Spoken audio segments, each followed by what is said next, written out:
Pre-lesson for Unit 2, we're going to be looking at creating some histograms.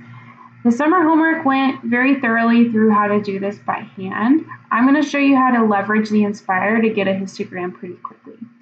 Now, a histogram is essentially a bar chart, but we start at 0 and we go out to our data is finished, and we use bin widths to decide like what the frequency. So you always put the data down here, and then the frequency for which the data occurs is on the left. So let's look at this in an example. So here we have a high school math class that took a pretest on a unit before any student had learned the material, and their exam scores were as followed. We want a histogram of the data set. Now, a couple of things. I realize that some of you just worked with these numbers and you might already have them in. That's great. I'm going to model it like we don't have the numbers in, so if you haven't done that before, you can see it. So if I'm looking at this data set, the first thing that I want to do is I'm going to open a new document and add a list in spreadsheet. Now, from my list in spreadsheet, I always want to start by labeling this box right here, S, for scores. I'm going to hit enter and click down into this first box. Now I'm just going to enter the data in the order they gave it to me. 23, enter, 31, enter, and so on and so forth till I have used all of my data points.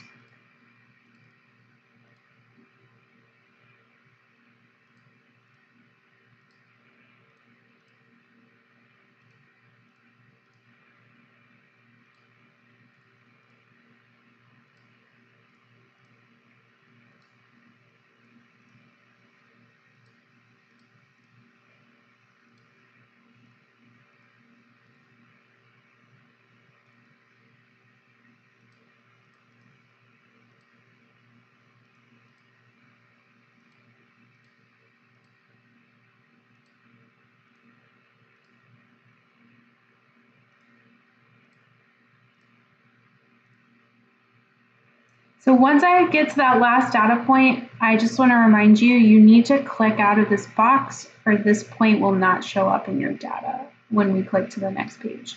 So I'm going to control document to add a page, and I want to add data and statistics. So much like last time, it's going to give you this graphical display.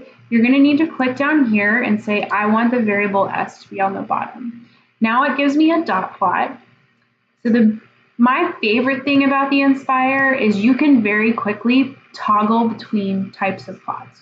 So right here I have a dot plot. All that I need to do in order to change to a histogram is to hit menu, plot type, and I'm going to hit histogram. Now, when you do it, it will just default to whatever the calculator feels like is the best bin width. You can go into the menu and plot properties and actually change the bin settings. So if, say, I would like a width of 5 and I want it to align to 0. I'm going to hit enter and it's going to give me a graphical display of that. You can make the bin width anything you want. Sometimes the problem will say, typically you're going to have to figure out what makes the most sense in your problem. For me as a teacher, I know I prefer to have grades in bin widths from 5 to 10 because it helps me see the data a little bit more clearly, but you could pick anything. So a couple of things. This is going to be the frequency on the left, and then your variables down at the bottom.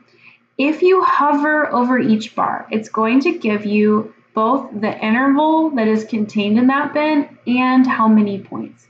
So if you see here, this is including 10 to 15, but not including 15. So if you drill down into the data, you can go and find those points, but there were 3 points that met that criteria, and so on and so forth. There were 5 points that were in the range from 20 to 25, including 20. So this is a really great way to go and look at your data in a way that is quick, easy, and you could draw it right over here on your